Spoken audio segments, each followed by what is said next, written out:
새번역 사도신경으로 신앙 고백하겠습니다. 저는 전능하신 아버지 하나님 천지의 창조주를 믿습니다. 저는 그분의 유일하신 아들 우리 주 예수 그리스도를 믿습니다. 그분은 성령으로 잉태되어 동정녀 마리아에게서 나시고 본디오 빌라도에게 고난을 받아 십자가에 못 박혀 죽으시고 장사된 지 사흘 만에 죽은 자 가운데서 다시 살아나셨으며 하늘에 오르시어 전능하신 아버지 하나님 우편에 앉아 계시다가 거기로부터 살아있는 자와 죽은 자를 심판하러 오십니다. 저는 성령을 믿으며 거룩한 공교회와 성도의 교제와 죄를 용서받는 것과 몸의 부활과 영생을 믿습니다. 아멘. 거룩하신 아버지 하나님 감사합니다. 간밤에도 편히 쉬게 해주시고 새벽에 기도하는 자리에 불러주시니 감사합니다. 이 시간 저희들이 마음 중심으로 주님을 경외하게 하여 주시옵소서. 우리 강영아 사모님 감사의 예물을 바쳤사오니 주님 기쁘게 받아 주시옵소서. 예수님 이름으로 기도드리옵나이다. 아멘. 찬송가 216장입니다. 찬송가 216장입니다.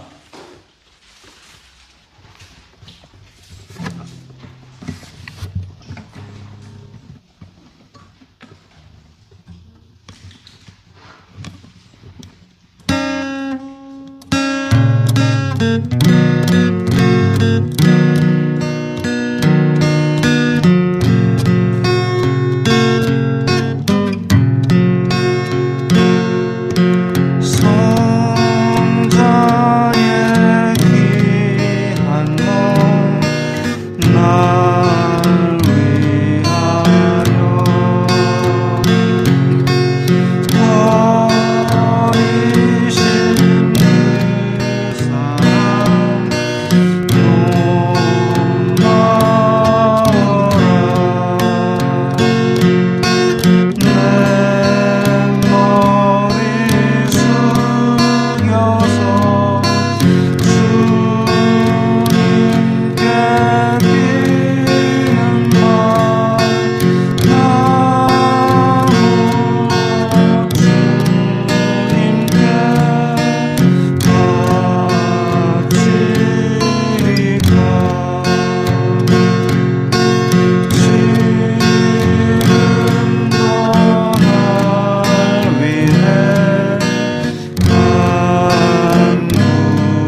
오늘 말씀은 마태복음 23장 1절부터 7절까지의 말씀입니다. 마태복음 23장입니다.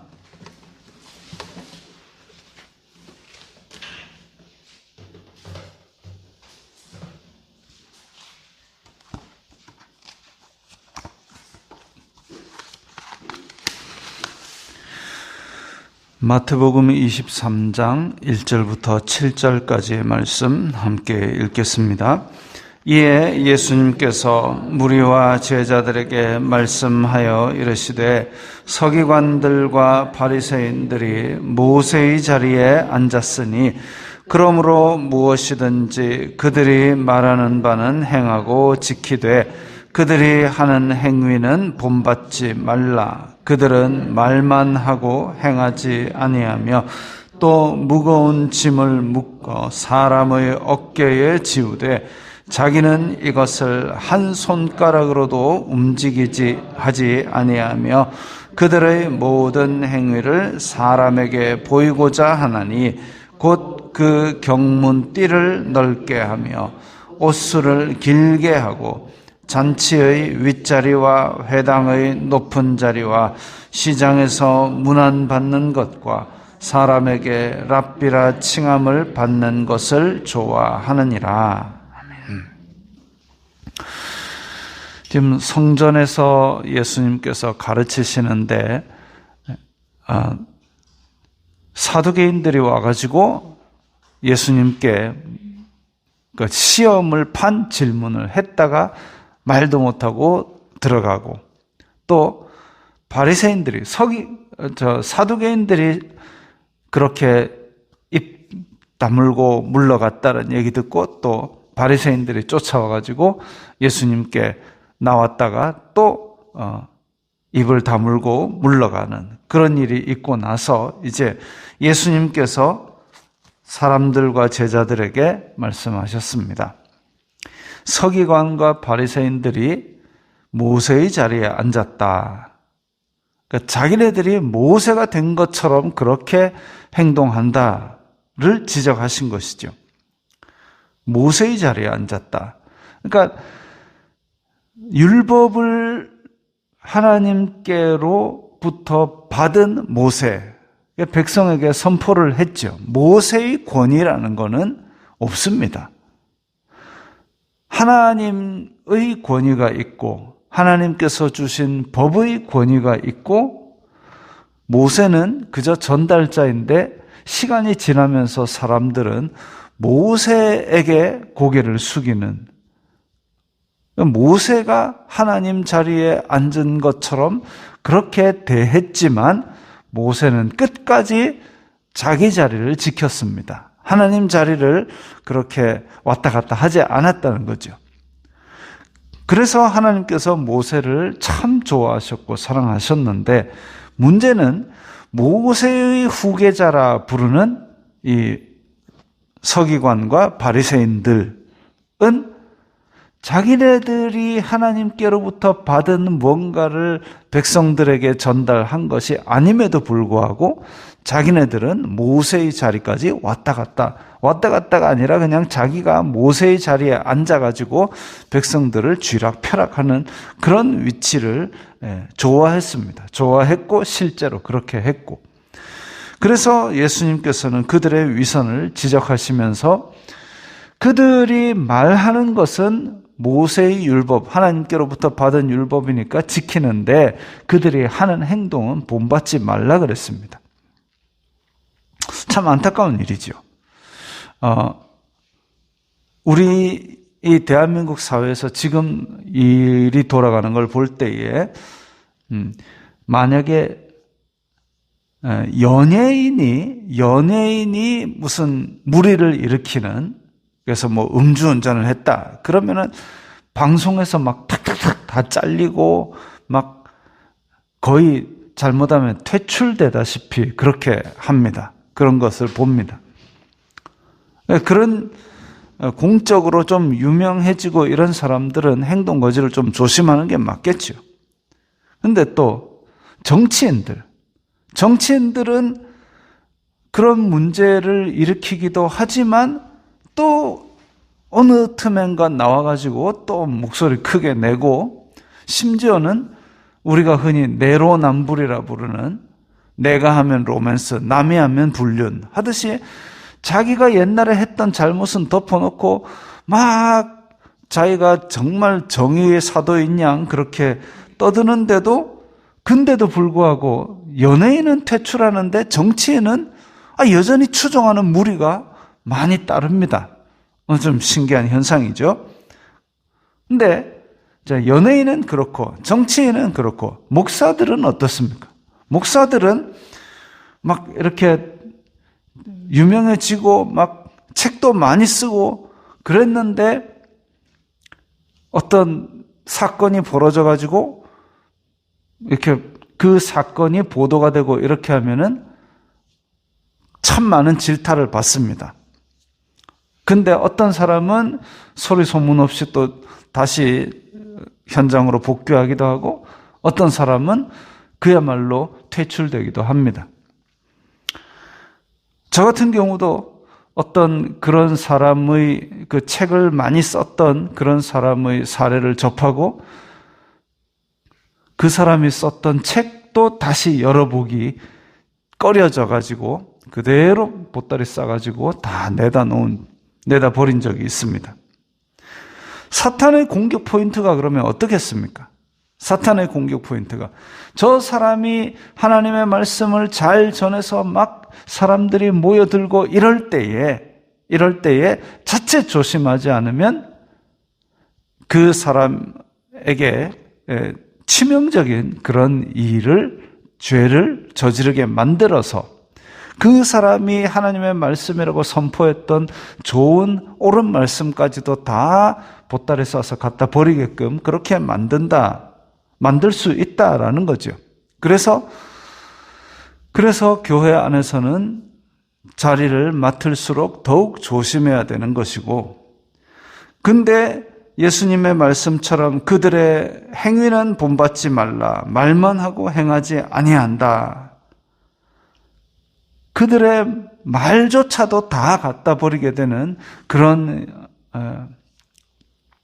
큰 실망을 안겨다 줍니다. 서기관과 바리새인들, 사두개인과 대제사장들, 그렇게 사람들에게 실망을 안겨주는 모습을 가지고도 지금 예루살렘에서 백성들의 지도자임내 하고 앉아 있는 것이죠. 그게 바로 자기네들의 삶도 없으면서 모세의 자리에 앉아 있다라는 그 한마디 속에 다 들어 있습니다. 또 무거운 짐을 묶어서 사람들에게 지워주고 있다. 사실 하나님을 사랑하는 자들에게는 그게 무거운 짐이 아니죠. 선교사님들이 우리 교회에서 말씀을 전했던 선교사님들도 다 국내에 있을 때는 괜찮고 안정적인 직장을 얻을 수 있는 그런 능력을 가진 사람들인데, 어느 순간 사명을 받아가지고 그야말로 연고자도 없는데 푸타리 싸들고 가족과 함께 그렇게 가가지고 문방구도 제대로 없는 곳에서 진짜 50원에 2개 주는, 지금 돈으로 50원입니다. 50원에 2개 주는 빵, 그거 하나로 끼니 때우는 그런 곳에 가지고 복음을 위해서 그렇게 헌신하고 있습니다. 그게 무거운 짐이라서 하나님 50원에 2개짜리 빵 먹고는 못 살겠어요. 무거운 짐이라서 나는 도저히 못 견디겠어요. 그렇게 하시는 분들은 제가 못 봤습니다. 왜? 하나님을 사랑하기 때문에, 복음을 사명을 가지고 있기 때문에. 그래서 하나님을 사랑하는 그 마음으로 기쁘고 즐겁게 그 일을 감당합니다. 그런데 예수님께서는 무거운 짐을 묶어 사람의 어깨에 지웠다 그랬습니다. 바리새인들과 대제사장들, 사두개인들은 자기네들이 지키고 있는, 어쩌면 자기네들도 못 지킬 것까지 사람들에게 억지로 수행해야 되는 무거운 짐으로 만들어가지고 계속 정죄하고 비난하고, 그리고 그것들을 가지고 백성들 위에 군림하면서 백성들을 도와줄 생각은 전혀 하지 않고, 그 그 위선적인 모습을 예수님께서 꼬집으신 거죠. 딱 꼬집어서 지적하시고. 그러면서 그들의 삶은 어땠느냐? 모세의 자리에 앉았는데 자기가 내가 모세다 이렇게 얘기하면 돌맞으니까 어떤 식으로 자기네들의 이 종교적 행위를 포장하느냐 하면은 그들의 행위를 사람에게 보이고자 하나니 곧 경문띠를 넓게 하며, 이 경문띠라는 게 초기에 우리 번역하기는 경문갑이라 그랬습니다. 성경의 문구를 갑을 만들어요. 그래서 유대인들이 만 13세가, 유대인 남자가 만 13세가 되면 그 성경에 필요한 구절들이 있습니다. 그 구절들을 쓴 종이를 꼬깃꼬깃 집어넣는 요만한 상자가 있습니다. 이 상자를 띠로 해가지고 이마에 딱 붙이는 그 갑을 성경의 문구를 넣는 갑이라 해가지고 경문갑이라고 번역을 했습니다.